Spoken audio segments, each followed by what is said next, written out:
What would you do if a 9-year-old kid in duct tape boots claimed he could heal your child? And he was right, it was cold that morning in Birmingham, Alabama. Not cold enough to snow, but the kind that made your breath show and your fingertips sting. People rushed in and out of the Children's Medical Center on 7th Avenue, bundled in scarves, clutching coffee, cups moving fast like they could outrun whatever brought them there. But one person wasn't. Moving, he sat on a flattened cardboard box near the revolving doors, drawing quietly in a weather-beaten notebook. His name was Zeke Carter, just 9 years old. His coat was a size too big, sleeves rolled up, and one of his boots had duct tape across the toe. A red knit beanie rested low on his forehead, barely covered his ears. He didn't beg, didn't ask for help, just sat there watching people come and go. He was there most Saturdays. Some hospital staff had tried to shoo him off when he first started showing up, but after a while they gave up Zeke. Didn't cause trouble. He smiled when spoken to, and when he wasn't sketching in his notebook. He was watching, always watching. Most folks figured he had a parent inside, maybe a sick sibling. Maybe he was just waiting for a ride. Nobody asked too many questions, not in a place like that across the street, parked by a fire hydrant. A dark silver Range Rover, idle, the engine stayed on. But the driver didn't move. Inside sat Jonathan Reeves, a man in his late 40s with sharp jawline and graying temples. His tie was loose, his collar wrinkled. He had money. You could see in the way his car gleamed, even under the hospital's fluorescent lights. But he looked like a man running out of gas. In the back seat, a booster chair held his daughter, Isla, 6 years old, brown curls tucked behind one ear, legs tucked under a pink blanket. Her eyes were wide open, but she didn't say a word.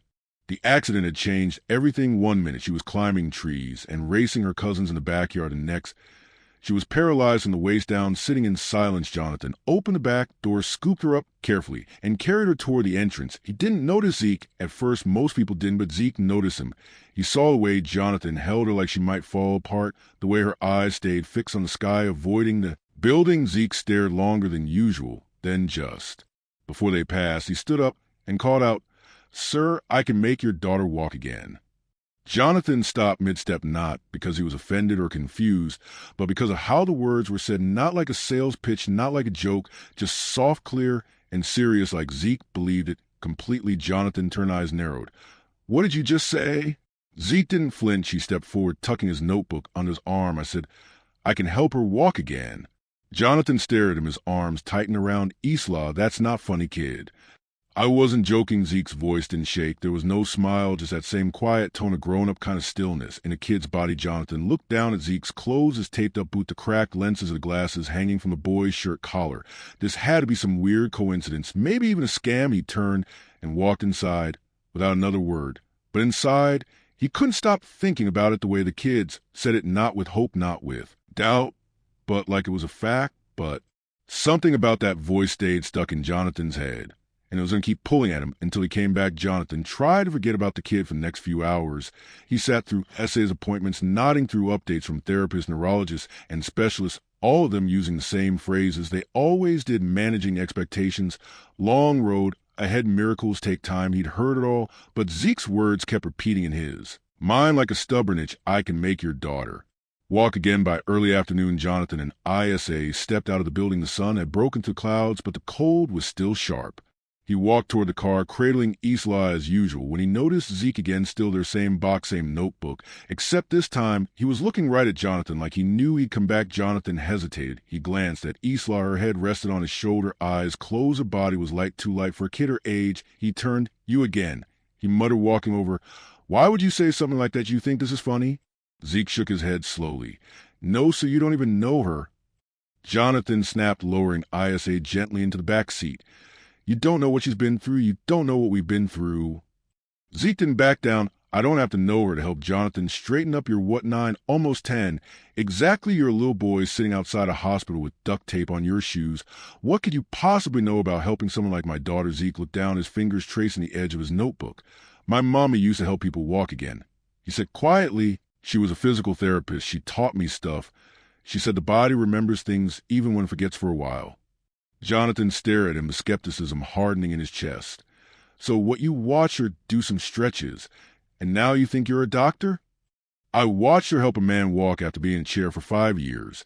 Zeke said, eyes lifting. She didn't have machines or nurses, just her hands, her patience, and faith. Jonathan opened his mouth to speak, then stopped. He glanced around. A nurse passed by, giving Zeke a small wave. A janitor from the hospital nodded in the boy's direction. They all seemed to know him. I'm not giving you money. Jonathan said, I didn't ask for money. Then what do you want? Zeke took a deep breath and stepped forward. Just 1 hour, let me show you. Jonathan looked back at Isla, who had now opened her eyes, and was watching both of them quietly. He sighed, rubbing the bridge of his nose.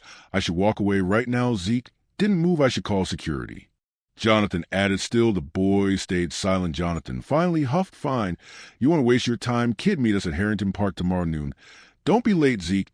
Not at once, I'll be there. Jonathan climbed into the SUV, started the engine, and pulled off without looking back.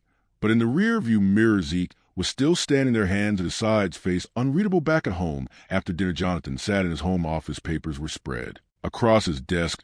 None of them made sense. He kept thinking about the way Zeke stood there like he knew something. Isla poked her head into the room. Daddy, she asked. He turned. Yeah, baby. Who was that boy? Jonathan paused. Just somebody we met outside the hospital. He looked like he believed it. She said, believe what, that I could walk? He stared at her, lips parting slightly. She smiled, just barely, and walked her fingers across the armrests of her wheelchair like they were legs. But Jonathan wasn't smiling, because for the first time in a long time, something inside him didn't feel numb. It felt dangerous, like hope. Harrington Park was the kind of place most people passed by without a second glance. A cracked basketball court, a few swings with chains that squeaked, and a patch of grass that tried to be a soccer field on Sundays. It was usually empty, especially around noon.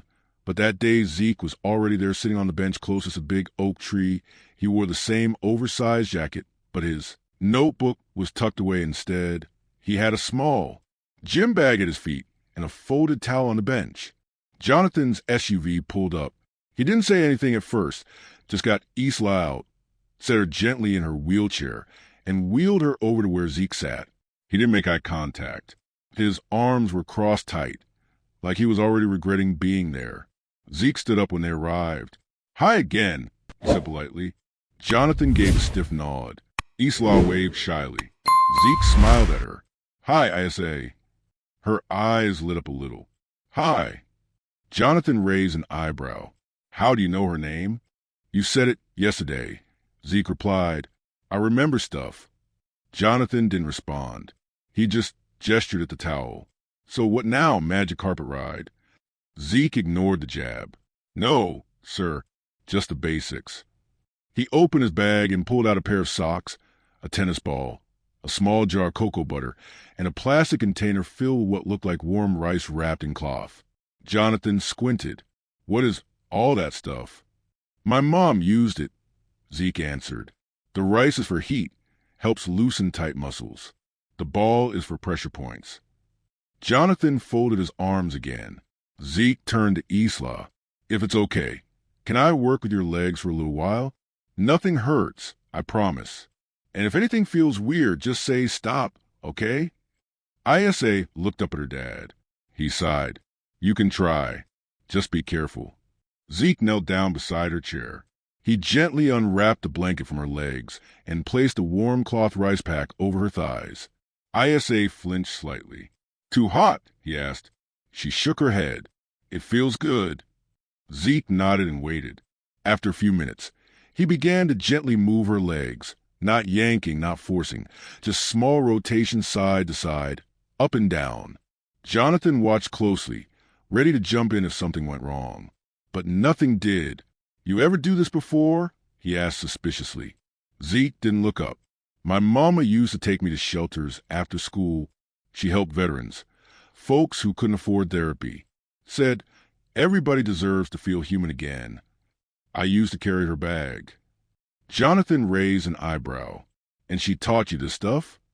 Yeah. Said the body don't always need fancy, just attention. He tapped lightly on Isla's knee with his knuckle. You feel that? No, she whispered. Zeke nodded again, unfazed. That's okay. I'll keep asking. He kept talking to her while working, asking about her favorite colors, her favorite food, what shows she liked to watch. At first, her answers were short, but then she started asking him questions. Do you live around here? Kind of. Do you go to school? I used to. Why not anymore? Zeke hesitated. My mom got sick. Then she passed. Been trying to figure things out since. Isa looked down. I'm sorry. Zeke gave her a small smile. Thanks. Jonathan's posture softened slightly, but he didn't speak. After about 30 minutes, Zeke gently tapped her ankle again. You feel that? Isa blinked. A little like pressure. Zeke looked up at Jonathan. That's good. Jonathan squinted. She sometimes says that during her regular sessions. Yeah, Zeke replied. But those sessions are inside a room full of machines. Sometimes kids get scared of machines. They tighten up. But here, he gestured to the open park. There's air. Trees. Feels different. Jonathan didn't say anything, but he was definitely listening now. Zeke helped Isla stretch both legs, then gave her some simple movements to try with her toes, just wiggling. She tried. Nothing obvious happened, but she didn't look discouraged. I'll show you again next week, Zeke said. Standing up? It takes time. But your muscles, he pointed to her thighs, they still remember how to be used. You just got to remind them. Isa smiled, bigger this time. Okay. Jonathan cleared his throat. We're not promising anything, he said quickly. Zeke nodded. I'm not either. I'm just trying. Jonathan stared at him for a long second. Then, without warning, he reached into his coat pocket, pulled out a folded bill, and held it out. Zeke stepped back. No, sir. I don't want your money. Jonathan looked surprised. Then why are you doing this? Zeke shrugged. Because your daughter smiled. Jonathan looked down at Isla. She was still smiling. But he didn't understand how a boy who had lost everything could give so much to a girl he barely knew. The following Sunday was warmer, but Zeke still wore his jacket. Not because he needed it, but because it made him feel like his mom was close. She used to call it his helper's coat. Said every good healer needed something that reminded them why they care. He was already at Harrington Park again by 11:45. Towel laid out, supplies lined up, and a bottle of water sitting beside him. A few kids played basketball on the court nearby, and someone's dog barked in the distance. At exactly noon, Jonathan's SUV rolled up. Isla was grinning before the car even stopped. Zeke waved at her. Hi, Isa. Hi, she chirped, her curls bouncing as Jonathan helped her into the wheelchair. Jonathan looked tired again, but different this time, less weighed down. He gave Zeke a small nod. No words, but it was more than last week. Zeke got to work. Same setup, same warm cloth pack. But this time, something had shifted. Isla was trying now. Can you press your heel into the ground? Zeke asked gently. She closed her eyes, concentrating. Nothing happened. It's okay, he said. Sometimes it takes your brain a while to find the right path. It's like trying to walk through a crowd. You just gotta push through. Jonathan stood behind them, arms crossed again, but this time more to keep warm than to wall himself off. Why do you do all this? He asked suddenly. Zeke glanced up. Because I remember what it felt like when my mom used to help people. She made them feel like they mattered. I want to do that too. Jonathan nodded slowly. You ever think about doing something else?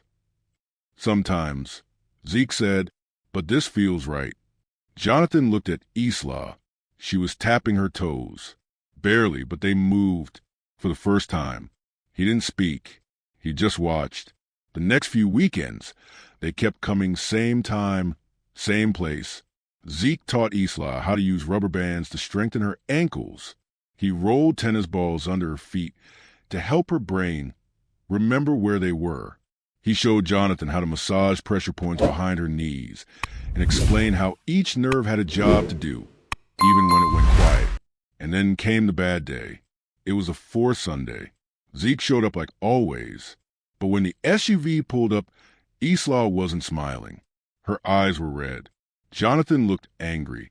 She doesn't want to do it today, he said sharply as he lifted her into the chair. Isla refused to look at either of them. Zeke approached slowly.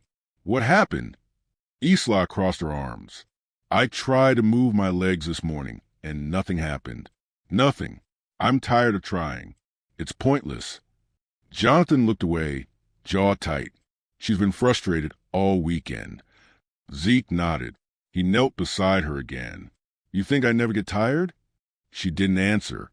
You think I didn't sit in a shelter and cry when my mom couldn't afford medicine and I had to just sit there and watch her? Her eyes shifted toward him. You're allowed to be mad. I'm mad sometimes too.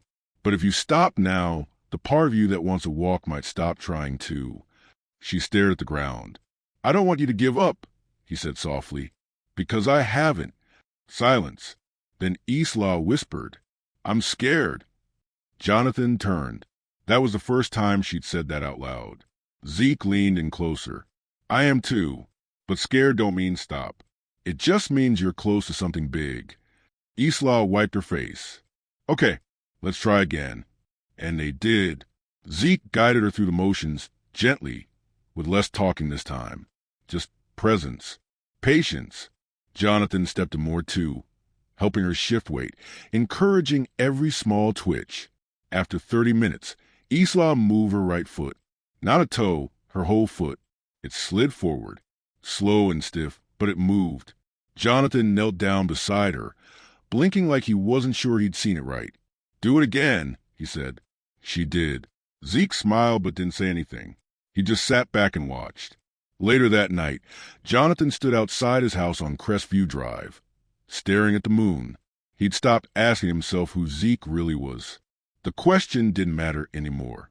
Inside, Isla was giggling, retelling the foot slide moment to her aunt on speakerphone. For the first time in 6 months, their house didn't feel like a hospital room. It felt like home again. But something inside Jonathan had started to shift, not just his daughter's legs, but the weight in his own chest, the guilt, the pride, the wall he'd built between himself and the world. It was cracking. Monday afternoon, Jonathan sat in his office, staring at an untouched contract.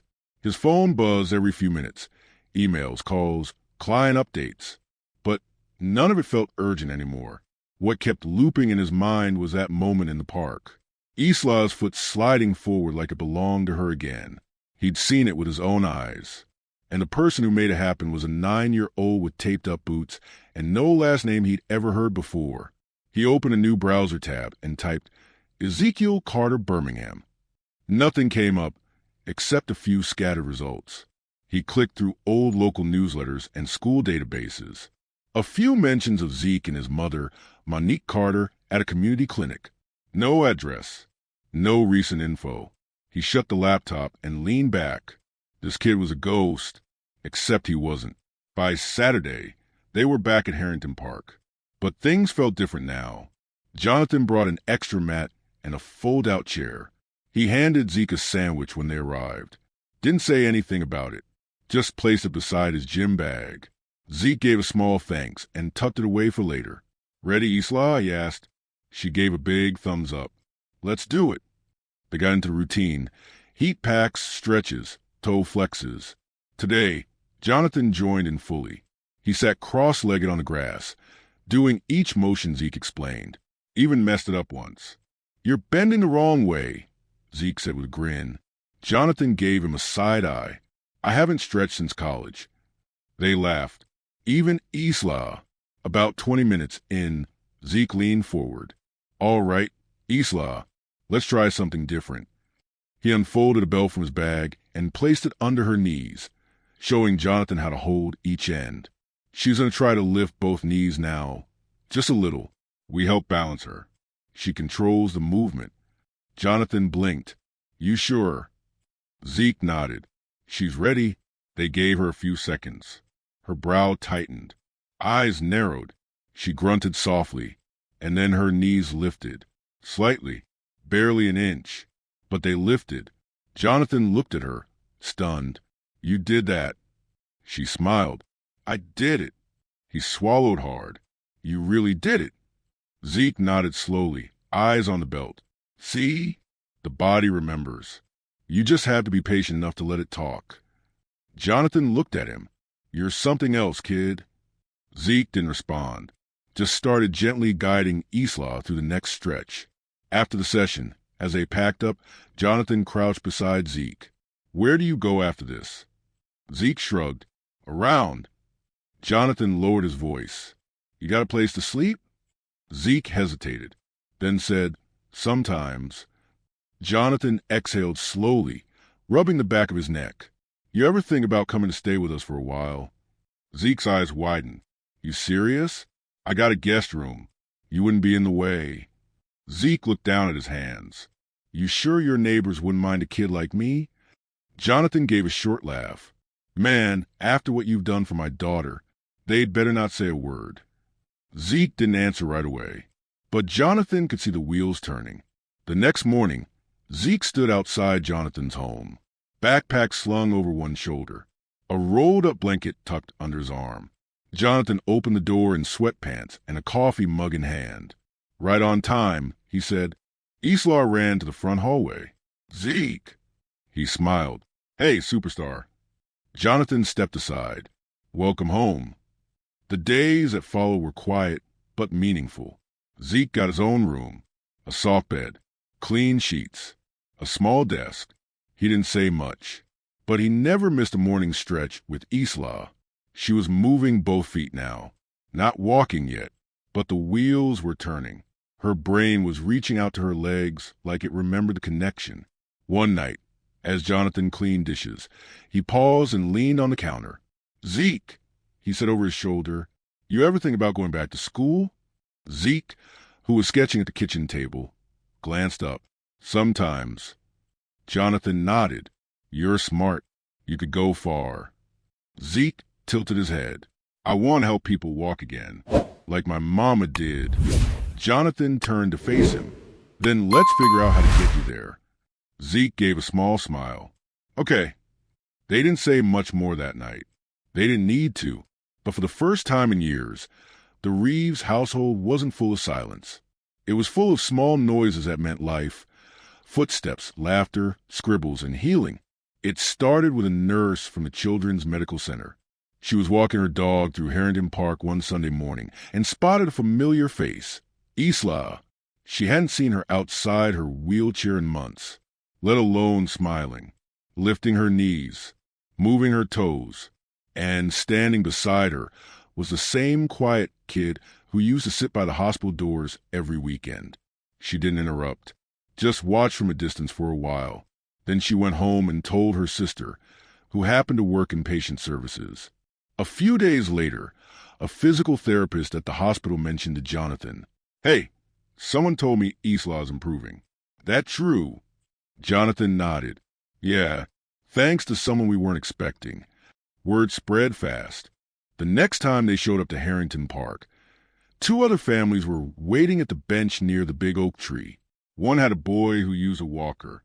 The other, a girl recovering from a stroke. Both parents had heard about the kid who helped the Reeves girl move her legs again. Zeke looked at Jonathan. Jonathan looked right back at him. You don't have to, he said quietly. Zeke adjusted the strap on his bag. I want to. He gave up his usual time with Isla that day to work with the 2 new kids. He showed their parents how to use the same towel stretches, how to warm the rice packs just right, how to encourage without pushing too hard. And he talked to the kids, not at them. You're not broken, he told one of them. You're just learning a different way to be strong.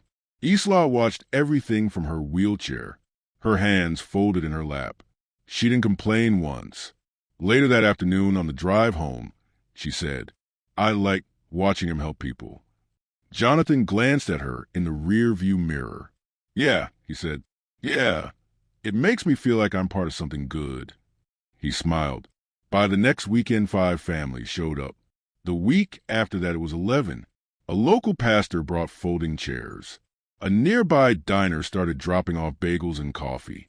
Somebody printed flyers that read, Free movement classes, Sundays at noon, Harrington Park. They didn't mention Zeke's name, but everyone knew who it was. A local reporter showed up with a camera and a notepad. Jonathan pulled Zeke aside. You okay with this? Zeke looked around at the families, at the kids moving their limbs, at Isla laughing with a girl on a walker. He nodded. As long as it's not about me, it's about them. The reporter wrote her piece. It ran on the second page of the Birmingham Sunday Post under the headline, 9-year-old with a gift helps dozens heal in a city park. They didn't share his full name. Zeke asked them not to, but people found out anyway. A local doctor offered to mentor him. A nonprofit asked if they could fund some equipment. Someone else offered free tutoring. For the first time since his mother passed, people didn't just look at Zeke, they saw him. But Zeke never bragged. He still laid out the towel the same way every Sunday. Still used the same duct tape boots. Still checked in with Isla first before helping anyone else. But now the park that once echoed with silence and sore bodies had become a place filled with movement, and a boy who had no home had become the heart of something bigger than himself. It had been 9 Sundays. 9 Sundays of towels laid on grass. Of Isla's knees lifting higher.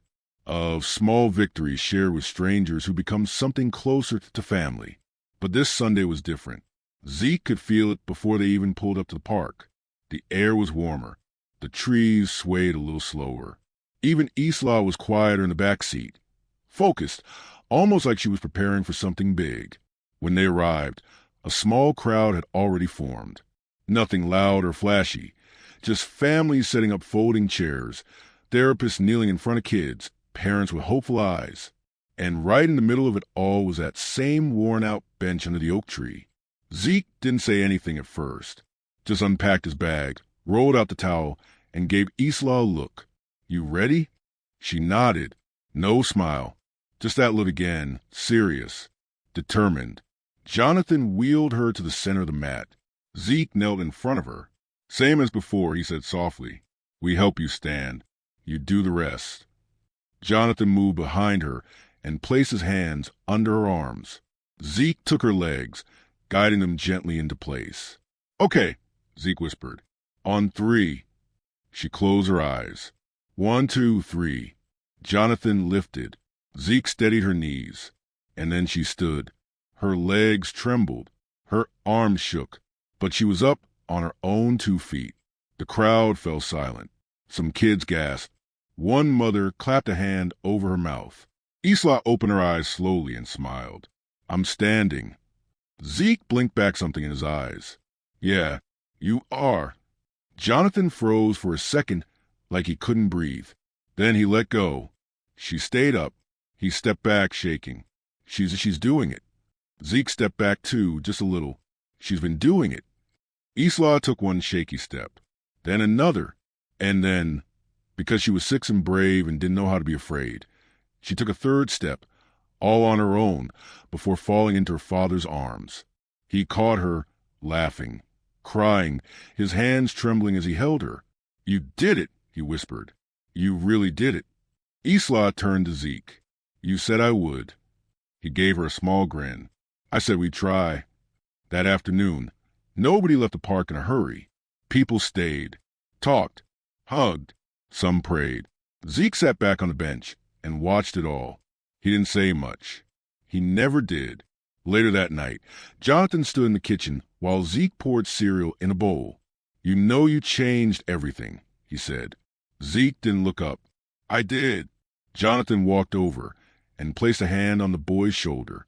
"My daughter walked today, and not because of a hospital, or a doctor, or a miracle drug. She walked because a kid with nothing decided to show up again and again, even when nobody asked him to." Zeke nodded. "That's what my mom would have done." Jonathan's throat tightened. "I wish you could have seen this." "She did," Zeke said softly. "I think she sees everything." Jonathan wiped his eyes. "Zeke," he said quietly, "you're going to change a lot of lives." Zeke looked up at him. "I already am."